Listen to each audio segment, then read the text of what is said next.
કોઈ પાસે પ્લાસ્ટિક નાખે પણ ભાવ સોના જેવો રાખવાનો. રણુપચાર પૂજા એક જ જગ્યાએ થઈ ત્યાં બહુચર મારા મંદિર ગાયક પણ સરકારે કરી એ બધી માને વસ્તુ પ્રત્યક્ષ લોકો અર્પણ કરી દે.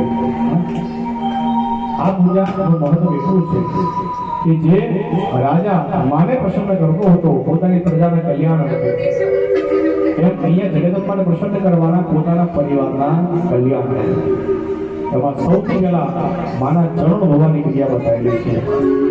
માતાજીના પગ પ્રક્ષાલન કરવા પડે તો માના ચરણ ધોવા એ કોઈ સામાન્ય વ્યક્તિનું કામ છે નહીં. માના પગ કોણ ધોઈ શકશે? બે વ્યક્તિ છે માના પગ ધોવાનો અધિકાર. એક છે માનો પૂજારી જે 365 દિવસ મંદિરમાં સવારે માને સ્નાનાદિ કર્મ કરાવે અને સવાર સાંજ આરતી ધૂપ દીપ થાળ માને ધરાવે. પેલો અધિકારી છે પૂજારી જે માના પગ ધોઈ શકે. બીજો અધિકારી કોણ છે? તો બીજો અધિકારી એ છે જે માનો પરમ ભક્ત હોય છે, જે શ્વાસે શ્વાસે સમય મળે અને કુળદેવીના નામનો જે વ્યક્તિ જપ કરતો હોય એ બીજો અધિકારી છે માના ચરણ ધોવાનો. આપણા શાસ્ત્રમાં બે વ્યક્તિના પગ ધોવાનું માર્ગ બતાવ્યું. એક સુદામાના પગ કોણે ધોયા હતા? ભગવાન કૃષ્ણ. અને ભગવાન રામના પગ કોણે ધોયા હતા? કેવટે. આ બંને વસ્તુ તો પગ ધોવાનું મહત્વ એટલા માટે છે. સુદામાના જ્યારે પગ ધોયા ત્યારે ભગવાન કૃષ્ણની અંદર મિત્રતાનો ભાવ હતો અને જ્યારે કેવટે ભગવાન રામના પગ ધોયા ત્યારે ત્યાં ભક્તનો ભાવ હતો. જ્યારે રામ ભગવાન સીતાજી અને લક્ષ્મણજી લઈને નીકળ્યા વનવાસની અંદર ત્યારે કેવટની નાવમાં બેસવા માટે જ્યારે રામચંદ્ર ભગવાન જઈ રહ્યા છે ત્યારે કેવટને ભગવાન રામજી પૂછે છે, કેવટ આપણે વાહનમાં બેસીને આપણે પેલા પાર જવા માંગીએ છીએ, તમે શું વેતન લેશો? ઈચ્છા શું ભાડું લેશો? એમ પ્રભુ શ્રી રામે કેવટને પૂછ્યું, તમે શું વેતન લેશો? ત્યારે કેવટે સુંદર જવાબ ભગવાનને આવ્યો, પ્રભુ મારું તમારું કામ એક જ છે કે આપણે બંને સરખા, હું તમારી પાસે વેતન લઈ શકું નહીં. ભગવાનને હું કહી ને સરખા એમ હું ક્ષત્રિય કુળનો છું અને કુળ હું સરખા કઈ રીતે મને સમજ્યા. ત્યારે કેવટે ભગવાનને સુંદર જવાબ આપ્યો. કેવટ કહે છે, પ્રભુ રામ તમારું કામ એ છે અને મારું કામ એ છે. મારું કામ છે આ નાવમાં બેસાડી વ્યક્તિને આ પારથી બીજા પાર લઈ જવું. પ્રભુ તમારું કામ એ છે કે તમે આ ભવ સંસારમાંથી આ ભવ પાર કરાવી શકો છો. એટલે હું તમે બંને કરી રહ્યા છો. અને પ્રભુ તમારે જો મને આપવું જ હોય તો મને તમારા પગ ધોવાનો ભાવ એ કેવળ પ્રભુ શ્રી રામના પગ ધોયા.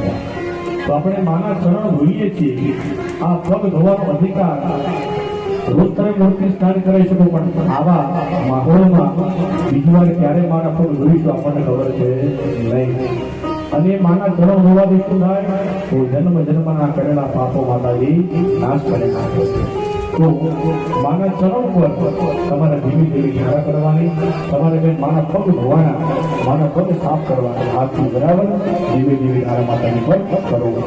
પાર્વતી અમ્મા એ હું તો પૂજારી બનીને મારી પૂજો તારી પાવની, પૂજારી બનીને મારી પૂજો તારી પાવની, પૂજારી બનીને અમ્મા પૂજો તારી પાવની, પૂજારી બનીને અમ્મા પૂજો તારી પાવની.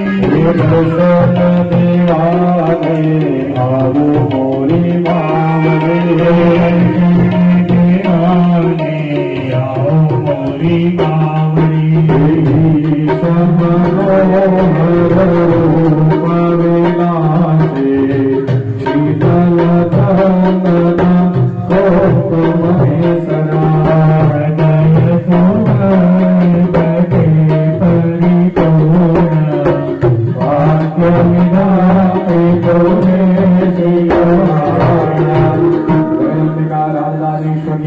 પરિપૂર્ણ ભાગ્ય વિના માના ચરણ જોયા. હવે માના હાથ કંકુવાળા લીપણ કરવા અને જેને કહેવાય અર્ઘ્ય. અર્ઘ્ય કોને અર્પણ થાય? તો સન્માનની વ્યક્તિને અર્ઘ્ય પ્રદાન થાય. સૌથી પહેલા કીધું કે જ્યારે રાજા રાજગાદી આવે અભિષેક થાય એટલે અર્ઘ્ય પ્રદાન. અર્ઘ્ય એટલે સન્માન. પહેલા સન્માન કેવી રીતે આપતા ખબર? અર્ઘ્ય. ચંદનવાળા હાથ ચડી એમને સન્માન આપવામાં આવતું. અર્ઘ્ય એટલે સન્માન. વરરાજા પરણવા જાય ત્યારે સસરા એમના જમીને અર્ઘ્ય પ્રદાન કરે. બ્રાહ્મણ દીકરો જયારે પાછળ ભણી ના આવે ત્યારે એના માતા પિતા અર્ઘ્ય પ્રદાન કરે. અર્ઘ્ય. અને જયારે દેવીની પૂજા થાય ત્યારે ભગવાનને અર્ઘ્ય પ્રદાન કરવાનું. તો માં અંબાજીના હાથ કેટલા છે? ગણવા પડે ને? ગણવા પડે ને સર? તો કેટલી વાર જોયું આપણે અંબાજીને? કેટલી વાર? પણ હાથ કેટલા ખબર છે નહીં. આરતીમાં કહેવાય હસ્ત વ્યસ્ત પૂજા આવી આનંદ. માને આઠી આગળનું આયુધ છે. જો શંખ ચક્ર ગદા પદ્મ સફર તીરમાય ધારણ કર્યા છે એવા આઠે હાથમાં માને કંકુનું જળ આપણે અર્પણ કરવાનું. કંકુવાળા હાથ માતાજીના થાય એટલે આશીર્વાદમાં આપણને શું મળે? કંકુરૂપી આશીર્વાદ. આપણા ઘરે માંગલિક કાર્ય થાય. જેમ કે ફલાણા કંકુના કામ થયા એનો મતલબ એના ઘરે સારો પ્રસંગ થયો. તો માના હાથમાં ધાર કરવાની, તમારે હાથ લગાવવાનો, માને અર્ઘ્ય પ્રદાન કરીશું. દેવી બ્રહ્માણી રુદ્રાણી માં જય જય અંબે માં.